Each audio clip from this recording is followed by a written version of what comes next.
Hey y'all, it's your girl Jackie, and I am back with another review for you guys. The Chi is back, y'all. And I wanted to drop like a video when a preview for the first episode came out, but y'all, I got hella busy.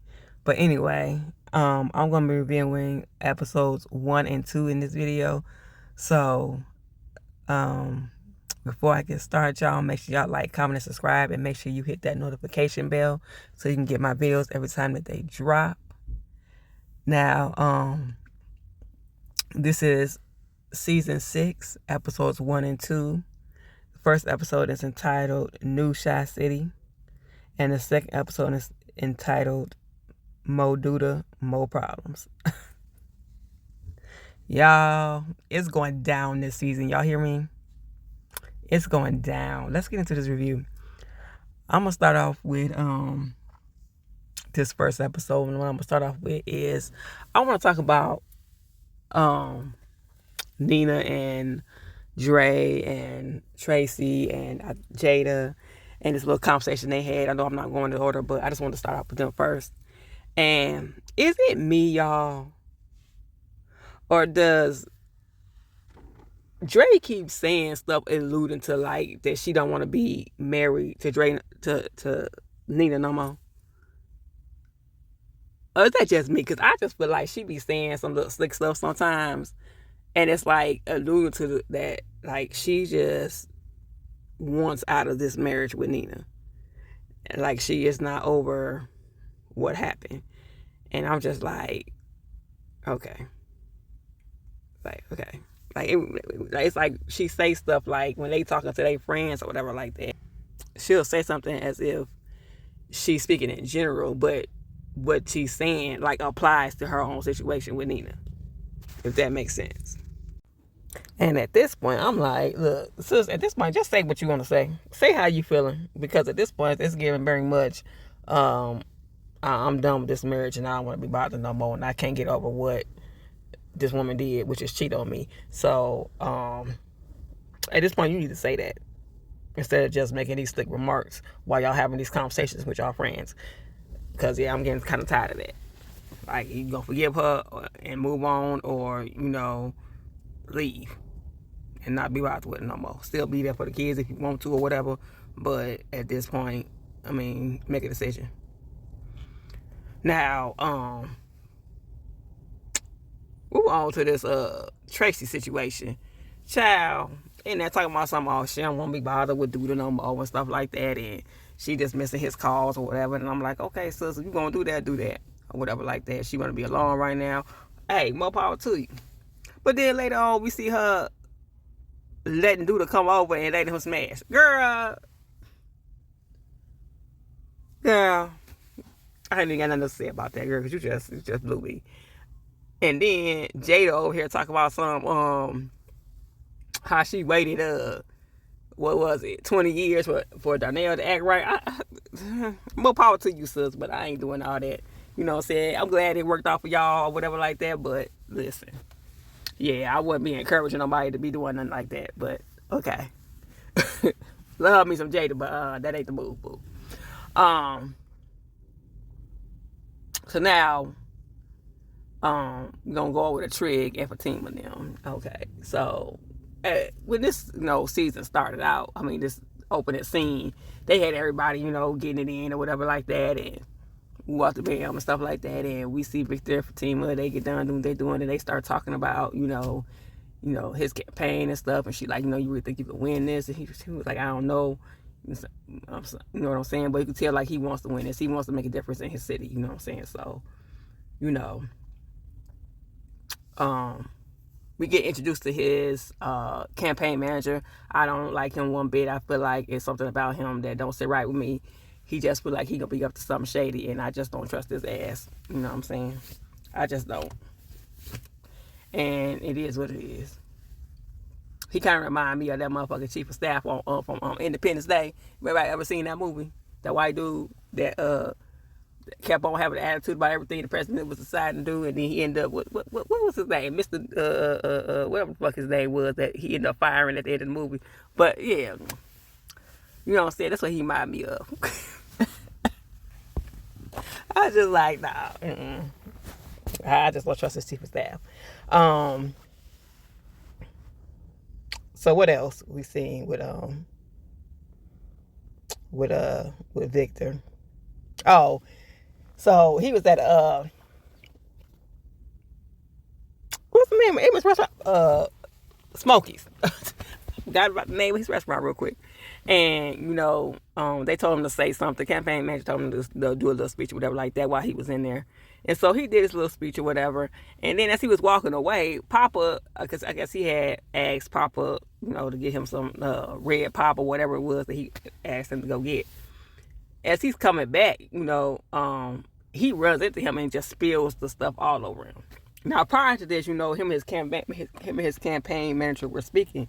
He was telling him that, you need a viral moment or something like that so you can get up in a pose because, you're falling a little bit behind or whatever. And so he goes in the back and he takes off his shirt or whatever like that. Now, for those of us that knows the actor Luke James, we know that, he is well, built up under them clothes. And for those of us who are really huge fans of Luke James and follow him on Instagram, we know that he's working out all the time. So we know that, he ain't playing around with, his body or whatever. So, somebody gets it on video with him with his shirt off and stuff like that. So later on, Victor, he's with Fatima, and he's like, he gets this message on his phone, and he's like, what the hell is going on with this? So he goes and he finds the campaign manager. He was like, what's up with this? And he's like, oh, well, you needed a viral moment, so you got it. And he was like, you not, above in the pose, but you neck and neck with old dude or whatever like that. And he was like, I'll take it or whatever like that. And so, eventually we see at the end of the episode that he wins the election, and Fatima pops up. Now, we had a little conversation with her early on saying that, she, would be coming out more with him and stuff like that, but she's been getting a lot of death threats and all that stuff. So she's choosing not to, be out there like that as much as, she wanted to in the beginning. And I'm like, girl, you did all that for us. Okay, but I guess, whatever. Like, she still don't sit right with me anyway. I don't know. I think it's just because I got used to Imani, and I just wish Imani was still there. But it's just like, she just don't do it for me. Like, it is what it is. But other than that, now let's get to these damn kids, Maisha and Kevin. First, let's just talk about how we got reintroduced. Not reintroduced, but seeing them for the first time this season when they was all at this party or whatever like that Kevin threw, because Kevin now has his own place. We seen him moving into it in the beginning of the episode, and now, what I'm saying, he's having this little get together. Okay, so you see Jake and Gemma, we see Lene and Bakari, and we see Papa and Kevin and Maisha. And so, they get to having this conversation about this girl that Papa is interested in and stuff like that. And, I think Maisha said, look, something. And he was like, well, you ain't got time for me no more, or whatever he said. Then we see Gemma said something about she glad that she ain't on the market no more. And then Cameron said, well, you wasn't exactly on the market when you got with Jake. So, and all this bullshit. I'm like, Kevin, why we bringing up old shit? That's what I'm like. Why you gotta bring up some old shit? You know what I'm saying? And I'm like, what I'm saying? It don't make no sense. And so at the end of this party, whatever. Sorry, y'all, I need something to drink. At the end of this party, what I'm saying? Everybody leave. And then him and Maisha, Maisha leaning around, after everybody leave and stuff, and they get to talking or whatever like that. And then we see like they kind of getting kind of close. I'm like, is they about to kiss or whatever? Child, that's exactly what they was about to do. And they did that. And I was like, oh my God. I said, so we back at this? Now, everybody want to say, oh, well, they was together first. But I don't remember them being together now. I remember her liking him and him, playing games like he was embarrassed to be around her and stuff like that.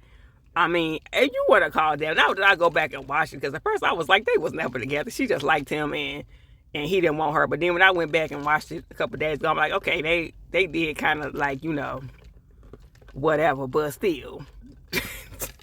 They did. I give them that. They were dating. You know what I'm saying? Like, he liked her. He was like kind of low key with it, but they, you know what I'm saying? And then, you know what I'm saying? I'm like, okay, well, this is complicated because technically, if you want to call it that, Kevin and Maya sure were together first, and then they didn't work out because he wanted to keep on shit on the low, like he was embarrassed to be with her in front of everybody else, and so she was like, fuck all that, and so then she ended up liking Papa and whatever, and getting with him, and then that's the whole reason why Papa went and asked his permission. I had to remember that too. Papa went and asked Kevin's permission before he even got with Maisha, and I feel like Kevin owed him the same respect. Now, this whole situation, them sneaking around, talking about they just want to keep it to themselves, don't want to tell nobody and all this shit. Because at least with the whole Jake situation, Jake wanted Kevin to know. Jake wanted to tell Kevin. So if y'all want to sit there and be like, oh, it's different, no, it's not in that aspect. You have to give Jake that, and that if that's the case, because Jake at least wanted to tell Kevin, and Jimmy did not. So, you know what I'm saying? So, but this, like, same thing with this, Kevin needed to be telling Papa or asking his permission before he stepped to her. You know what I'm saying? But I guess Kevin feels like, well, I had it first, so I don't really need his permission what the bam, but I do want to consider his feelings. But no, you still do, because you gave that permission for him to date her, and he did. So you need to be giving him that same courtesy. That's all. That's how I feel about it. So over that, let's get to the main thing that got people up in arms about this first episode. And that is this whole situation with Emmett and Keisha and him buying Tiffany this car. I'm going to say this for the last time, and I don't give a fuck how nobody feel about it. I really don't, and y'all already know I don't. When I say what the fuck I'm going to say, when I be saying what the fuck I be saying. Emmett was not wrong for buying that woman no car. That is his ex-wife and mother of his child. And regardless of how anybody feels about that shit, he is the one that is obligated to make sure they good, regardless of who she with, especially if she not married to that man. Okay? It's his job to make sure his child ain't walking nowhere while he with her. Okay? Period. Because he understands that if she good, his child good. So while y'all over here acting like, oh, well, he ain't obligated to do nothing for the mom, just the child, sit your selfish sport ass the fuck down some motherfucking where. That don't make no sense. Like, for anybody to keep on even bringing that, oh, well, he ain't obligated to do nothing first. So that means he shouldn't, because he not legally obligated to do nothing? Because y'all want to keep bringing that up? No. It don't mean that he should not. Okay? Regardless of what you feel like he legally obligated to do, which is what a lot of y'all was complaining about, what difference did that make?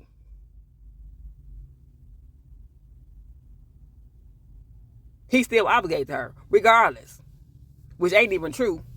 Because legally, he obligated to take care of his ex-wife and his child until she remarries. Period. However the fuck you feel about it. However the fuck you feel about it. Okay, you can be your feelings about it all the fuck you want to. But the law was the law. Fuck is you talking about? Y'all sound goofy as hell. That's why Rob wasn't upset about the shit. Because he was like, okay, he might have been salty for a minute, but then he was like, well, shit, I didn't buy her one. Like, what really can I say? And that's true. You couldn't say shit because you ain't buying one. So it's his job to make sure that his baby mama and his child, his ex-wife and his child is good, regardless of you around or not. Because obviously you ain't doing what the fuck you supposed to be doing. So get on your shit and do what the fuck you supposed to be doing, and then you might have something to say about somebody else buying something for your woman. Period. And as far as Keisha go, Miss Ma'am, you sitting up in this man's house rent free. And yes, I said his house rent free. That's the only person who name on that lease. You know what I'm saying? Rent free. You and your child, actually. Because he taking care of all y'all. You know what I'm saying? Without complaint. He taking care of all y'all. You just got a job, so you ain't been contributing to shit. So I'm trying to figure out how you think you got any the audacity to be sitting up here having an attitude about him buying a car for his ex-wife and child as if he don't got it to do it.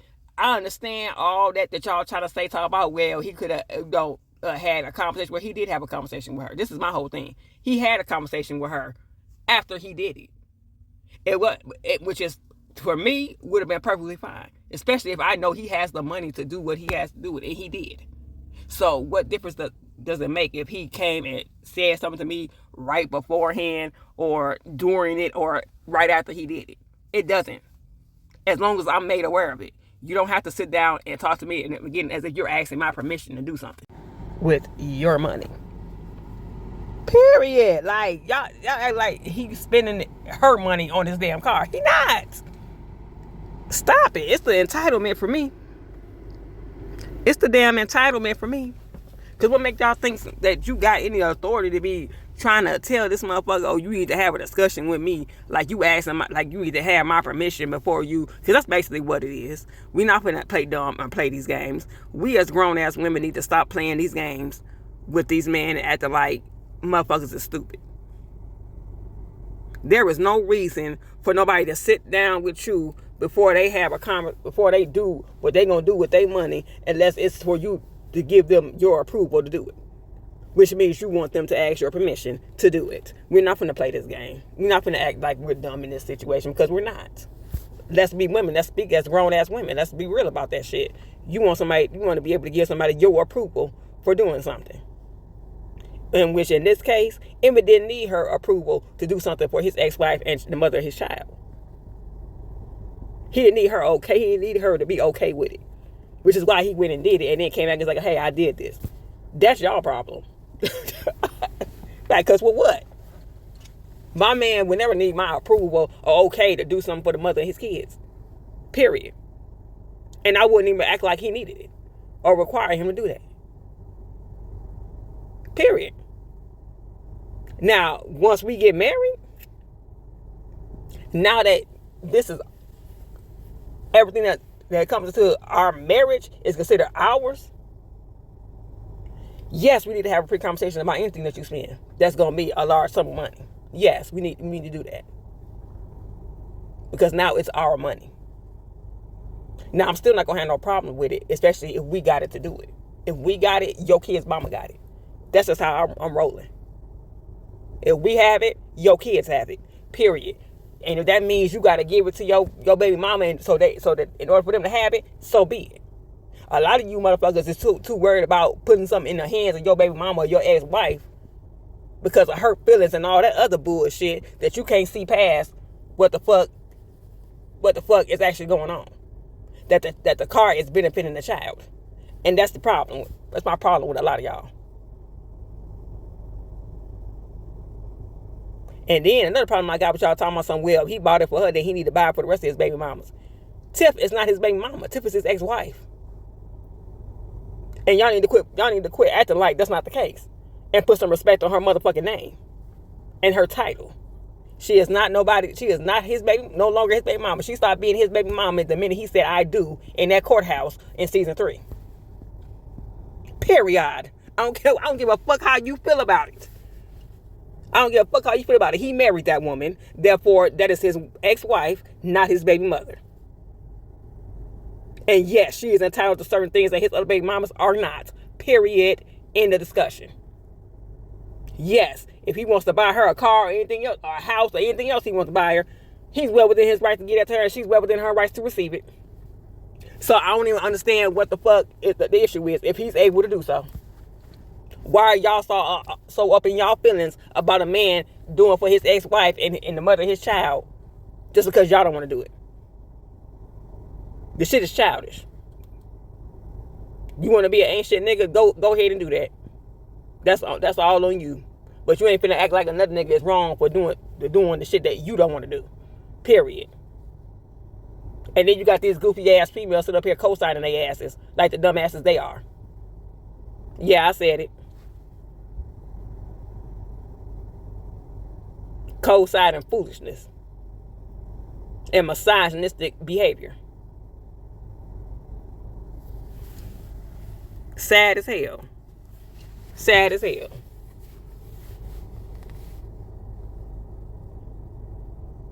So you gonna be doing all that. You don't need to be with nobody that got all that Emmett got going on. Please don't be in a relationship with nobody that got all them kids and ex-wife and all that shit, because you ain't mature enough to handle it. You are not mature enough to be in a relationship like that, so don't even bother being in it. And I said what I said. Now, the main issue with this whole situation is his ass working with Douda, which I think is the reason why, Keisha is snapping off about everything. It's because she's mad about what that he's dealing with Douda. Now, when I get into the second episode, that I'm a go further into my issues with Keisha, okay? But it ain't really got nothing to do with no damn tip in this damn car. But you know what I'm saying, like that. Her anger is stemming from his involvement with Douda, and I don't blame her for that one bit.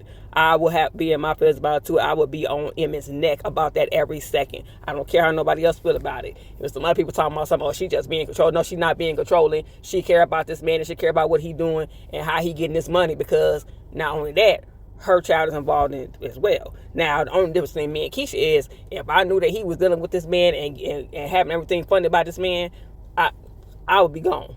Because my first thought and my first thought and the first person that I'm trying to protect is my child. She has a whole other child that does not belong to Emmett, but her child that she needs to be more concerned about than she does about this man. Period. I don't give a fuck how you feel about what it's a TV show, whatever, how much she in love, whatever the fuck. Your child is your first priority. Just like his is gonna be his first priority, not you. Okay? So when you see that this man that you had decided to deal with is getting into something dangerous and won't listen to you when you telling him that no, this ain't the move, and he's still going ahead on with it, baby, it's time for you to go. It's time for you to leave. It's time for you to get your child and take your ass back to your mama house or that dorm or wherever the fuck else you was at. Period. There is no way I'll still be in that house or still be trying to do anything with him. And then, let alone, before I even get into that, that's going to be the next episode. I'm going to talk about that. But, baby, yeah. Let me get to this other episode, because I'm done with that episode. Because, baby, I can say so much about that situation, but, I ain't got all that time. So, move on to episode 2. Now, baby, it went down in this episode, too. Okay. And this episode is entitled More Douda, More Problems, y'all. So, these first 2 episodes really set the tone for what's about to go down in this season. But we start this episode out with Victor and his chief of staff. He's walking, trying to get into his office, and his chief of staff, he's nagging about some. Oh, come on now, is you ready? He's like, he asked him something like if he was ready for the day, and he was like, yeah, I got a lot of stuff to do. Oh, that's not an acceptable answer. And I'm like, dude, like, and that's like him. He was like, can I get in my office, please? And I'm like, yeah. I'm like, goodness. So when they get in there, somebody tells him that, hey, you got somebody that's in the room that wants to talk to you. He was like, I ain't expecting nobody.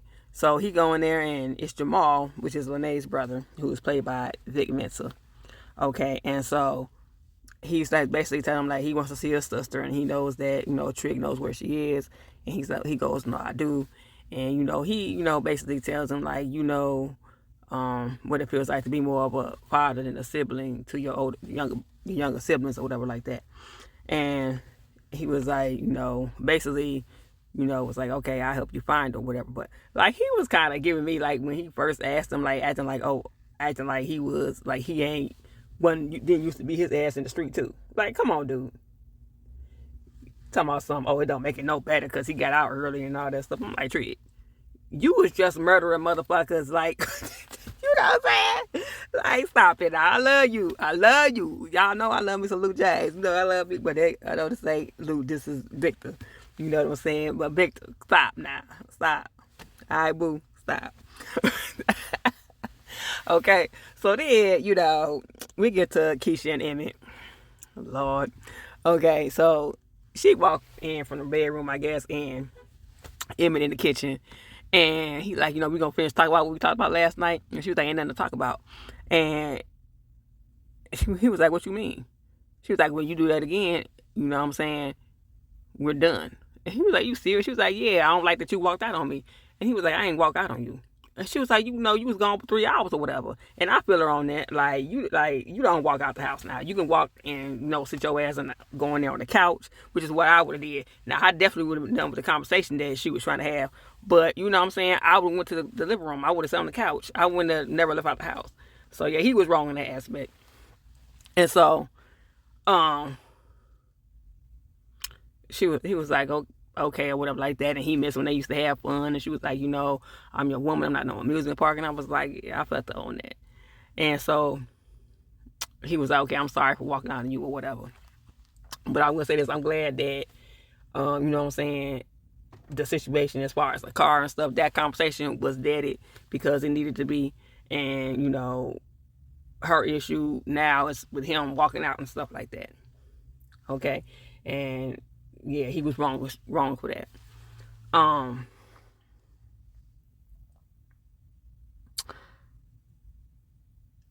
So then she started talking about someone. So when we gonna get this, you know, new house or whatever? He was like, "You really trying to move right now?" That's when, and I was like, right, like, I was like, yeah, you trying to She's over here trying to talk about she trying to move and stuff. Like, sis, you don't have no job, or you just got one. Like, girl, like I can see if she had money to contribute to this new house, but like you doing too much, sis. So she was like, yeah, you know, I'm tired of being up under this, you know what I'm saying, up under each other. And he was like, you know, we only like that when I get my kids on the weekends or whatever. And she was like, and plus this is the place you used to stay at with Tiff and all stuff like that. And I'm like, sir, you knew that was the place he lived in with Tiff when you moved your ass up in there. So I'm trying to figure out why now all of a sudden that's an issue.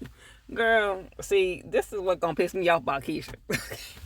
See, like, stop. You knew that when you first took your bed up in there. You've been fucking this man up in the same bed as that he used to fuck his wife in for almost a whole year now. Now, all of a sudden, you don't want to live up in there now? Girl, stop. Stop. Stop. This ain't got nothing to do with this used to be Tiff house. It ain't got nothing to do with you being on top of each other, because you've been on top of each other for a whole fucking year, and you've been laying up in this man's house that he should share with his ex-wife for a whole fucking year. You ain't start talking about getting on a new place until he bought Tiff this car. Let's just keep it fucking real. And that ain't no reason to be buying shit that you can't afford because you and your feelings about what somebody did for somebody else. Like, period. That's just dumb. I'm sorry. Now, we get to, you know, Tiff and Dante. She going over there and try to, because, you know, Dante is her client. And for those of you who don't know, Dante is played by Corey Hatchett, and he is also Tiffany's ex. So she goes over there and she sees that he has another weed dude up in there, and she's like, who the fuck is this? And he was like, oh, he's just, you know, I think the dude said something, oh, I'm just, you know, a friend or something like that. And she was like, well, I'm his plug or whatever like that. And he was like, well, I think it's room for all of us. And she was like, well, I don't. And she was like, Dante, call me when he leave or whatever. And she was like, man, he was like, nah, hear him out though, Tiff. His weed is good as hell. You might want to, you know, go into business with him or whatever like that. So she tried to weed out or whatever. And she's like, oh, damn, this shit good. This nigga gonna put me out of business or whatever like that. And he was like, nah, I'm not trying to sell shit. I just want to make sure people is smoking the right shit.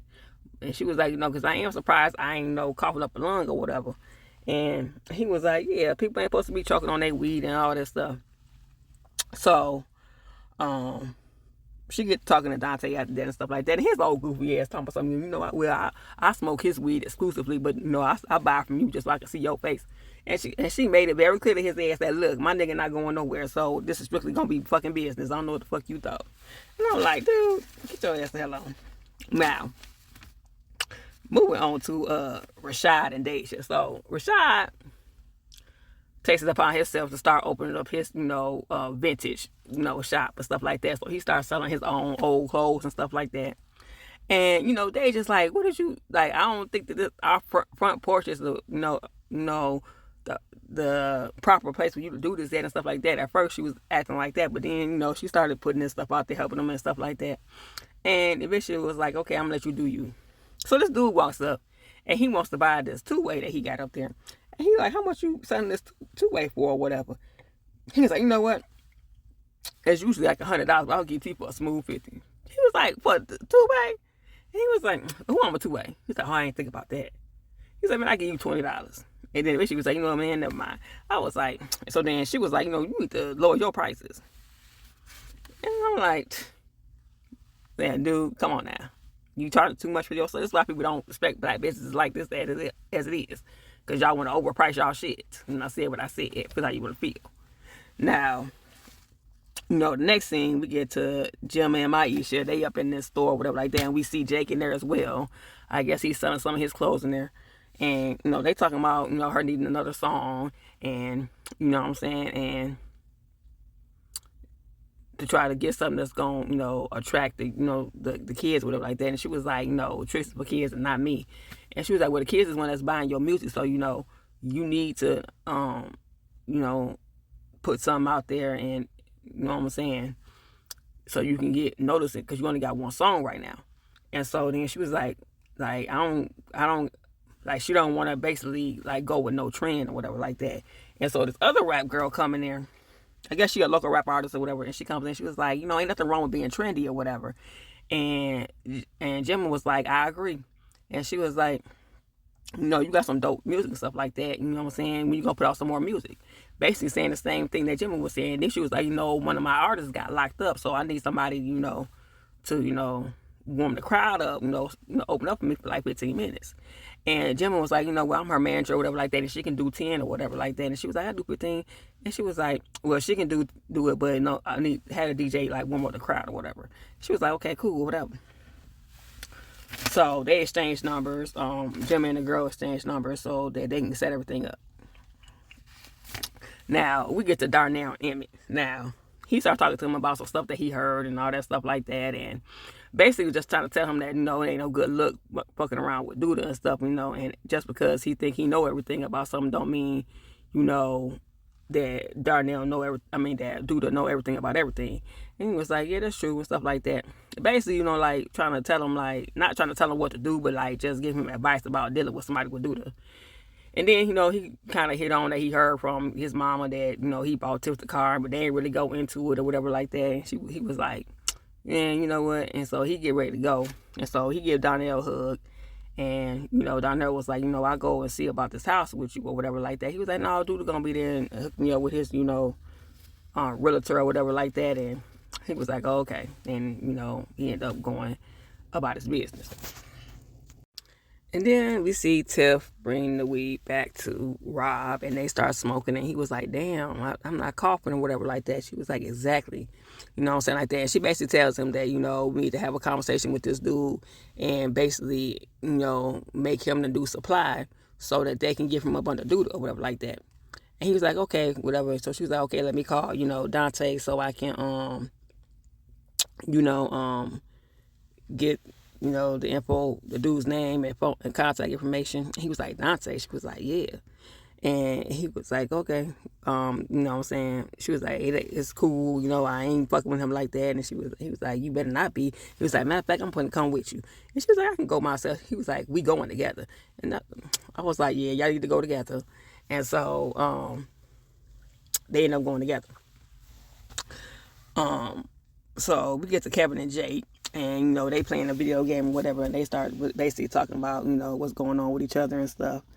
And he asked Kevin if he can wear one of his shirts at his next tournament or whatever like that. And he was like, yeah. And he gonna say, that's gonna cost you a stack though. He was like, man, I ain't giving you shit. I was like, I know that's right. He was like, no, you have to look that you got your own place and everything, that you the shit and all that stuff. He was like, whatever, you mad I got my own shit and stuff like that. And he was like, man, whatever. Yeah, Jake a little in his feelings, but it's okay, he'll be alright. So we get to Emmett and Douda, and he's showing them this place that they found on the west side and stuff like that, and it's a nice little spot. And he was like, you know, if you ain't got enough for it and stuff like that, just let me know what you ain't got, and, you know, and I cover the rest. So he's like, all right, And so he was like, so go ahead and get the house. And then dude was like, well, he was like, I need to talk to my lady first, And he was like, okay. And then Douda tried to tell him like, look, just get her the house, she'll be happy or whatever like that. And then the dude was like, yeah, go ahead and I want you to talk to your lady first, because I know my fiance will be mad if I was to buy her house with ma'am, stuff like that, without talking to her. And he was like, thank you, dude, stuff like that. And Douda was like, back in the day, you bought a woman a house, she was happy. And, dude was like, well, let's try to live in the present, okay? He's like, okay, y'all can be sips, or whatever he said. So we get to Trig and Jamal, and they walking in, I guess it was where his office is at and stuff like that. And he was basically trying to get a job or something like that. And he was like, I could see if, Tracy needs some help or whatever like that. And then they run into Tracy. And Tracy was, and like, you could immediately tell when they started talking that it was just like sparks. Like, I was like, no, nah, not Tracy and Jamal. I was like, you better watch out for Douda ass. Watch out for Douda ass. But they was cute, whatever. That little spark or whatever was cute or whatever. I was like, he was like, Trig was like, I was just telling him that, you might need some help. You know what I'm saying? Around here and stuff like that. And she was like, maybe, something like that. And he was like, I turned over a new leaf. I'm not looking for any trouble and stuff like that. And she was like, the same with me and stuff like that. So she'll get in touch with him and stuff like that. So next, y'all, let's get to this whole situation at Papa's house with, his dad and Bakari. They was in there talking and stuff like that. And they got into this little thing about each other's check and stuff like that. And, Papa's dad was like, y'all both need to, stay out them streets and keep y'all nose in the good book. And then, Papa get into this whole thing, well, you don't follow everything, that goes into that the good book says. So, why should we and stuff like that. And then his mama kind of got on him like, hey, you don't be talking to your dad like that and all that stuff. But I'm like, wait a minute now. He ain't wrong now. And he ain't said nothing disrespectful. I hate when, adults, people that's older be acting like, because they don't like something somebody say to them, that is disrespectful. That don't mean that it's disrespectful. This just means that your ass don't like it. Now, you need to stop doing that. If you're wrong, you need to be able to be told that you're wrong, even if it's by your kids. It is what it is. So then, Papa Dad was like, what, no, let me just say this. No, yeah, I was wrong, but I don't want y'all to follow in my steps. I made mistakes. You know what I'm saying? And the saint ain't nothing but a sinner that fell down. You know what I'm saying? And, yeah, I made mistakes, basically saying that, Papa's right. I got to lead by example. And then, he in the middle of this, Bakari was like, maybe I'm gonna excuse myself, because he was like, this is family business or whatever like that. And he was like, no, you part of this family too. You stay right there. And like the look on Bakari's face was like he had never heard nothing like that before. And so like that kind of like touched me a little bit, because it's like you could tell like he don't have nobody, you know what I'm saying, like that. And so when he called him his son too, he was just like, you could see the shift in him, like, you know what I'm saying, he's going to be more loyal to, him than, he's going to have to make a choice, you know what I'm saying, in the end of this, between, this man and Douda. And I believe he's going to make the right one. So going on next to Jim and Maisha. Oh no, she's managing, you see her on the phone, and she's managing, basically telling them what Maisha wants in her dressing room and all this stuff. And I ain't gonna lie, she did her damn thing. She made sure Maisha got everything that she wanted in that room, and you know what I'm saying, she did her job as her manager. So I wasn't even really tripping off that. So then we get to Trig and Fatima, and they having dinner, and they talking about this whole situation with Jamal. And then she was like, he needs to get help. He needs to talk to somebody, because we need to start dealing with our mental health and all that stuff. And he was like, maybe that's how I should run my campaign, dealing with men's mental health. And she's like, what about everybody else? She was like, eventually, but we need to, get our shit together if we're going to lead properly. Why does men always have to be the ones leading? Bitch, because that's what they're supposed to do. Men are supposed to lead. That's why they doing it, okay? That's why they got to be the ones that's always leading. Everybody can't lead, ma'am. You know what I'm saying? Like, she was just kind of getting on my nerves. And so then, he basically said that's what he's going to run his campaign off of. So then the next thing we get is him talking to Dre and Nina about, Lene seeing her brother. And they basically said that's her choice if she wants to see it. But, he messes up again, that's it. We're not going loud no more. We're not going through this again. Okay. So we get this scene real quick with Tracy, and she is blocking Douda because Douda's trying to call her again or whatever. And she's like, I'm not trying to be bothered with this nigga. So blocked. And then next, we get Bakari and Rashad. They sitting in Smokies, and he's basically, seeing how he pays for, Rashad's food and seeing how he's struggling. He was like basically offering him, work out in the street. He was like, no, I don't need that type of work. Shorty, and basically tell him he paying with fire. And, he said, I used to play with fire until, I got locked up and see my life, pass by me. And I'm not trying to go down that road. And then he says, well, if you change your mind, I got to connect for you or whatever like that. And you can see, that Rashad is thinking about it. And I'm kind of worried about that. And I hope he doesn't take Bakari up on his offer. After that, we see Papa and old girl. Child. Papa and this girl. And she's giving him a ride home or whatever, and they start playing this song by Anita Baker, Body and Soul, one of my favorite songs by Anita Baker. I love that song, y'all.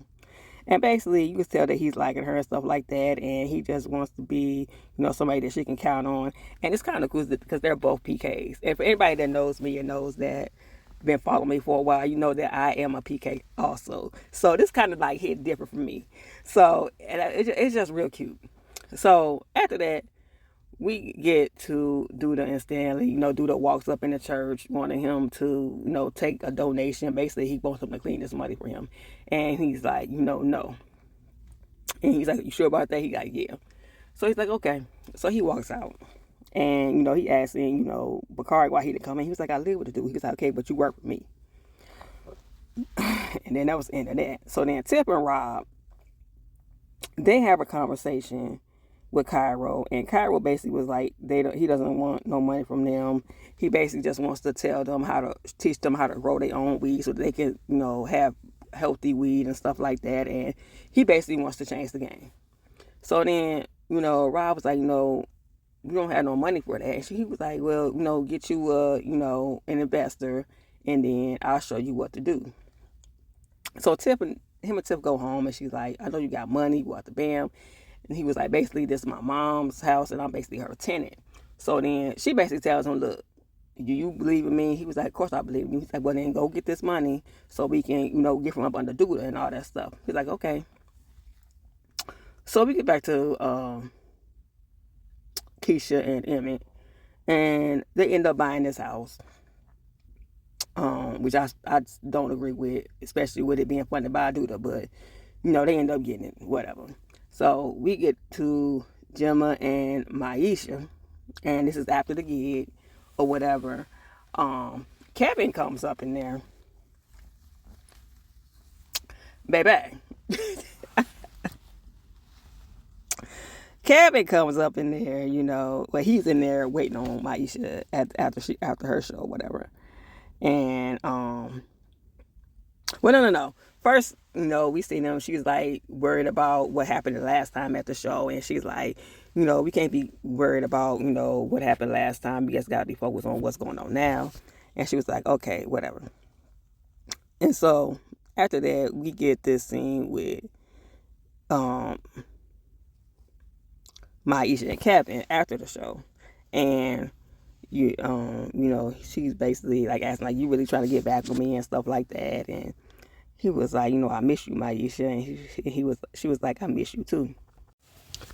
And, they was getting ready to kiss or whatever. And then, Maisha kind of pulled away and was like, but I got so much going on and stuff like that. And he was like, I know. And she was like, well, what is this or whatever?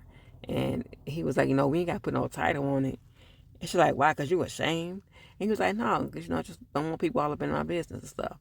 And I'm kind of side-eyeing this because I'm like, now, y'all knew what these secrets and lies did with the whole Jake and Gemma thing and so on and so on. So why would you continue down this lane? Like, I don't understand that. be honest with Papa, let him know what's going on. That's how I feel about it. I feel like Kevin owed Papa the same respect that he gave him when he asked his permission to step to Maisha in the first place. So, yeah, you out of line, Kevin, period. And it is what it is. Now, don't get me wrong, I'm here for it. I'm here for him and Maisha. But do things the right way. That's all I'm saying. Now,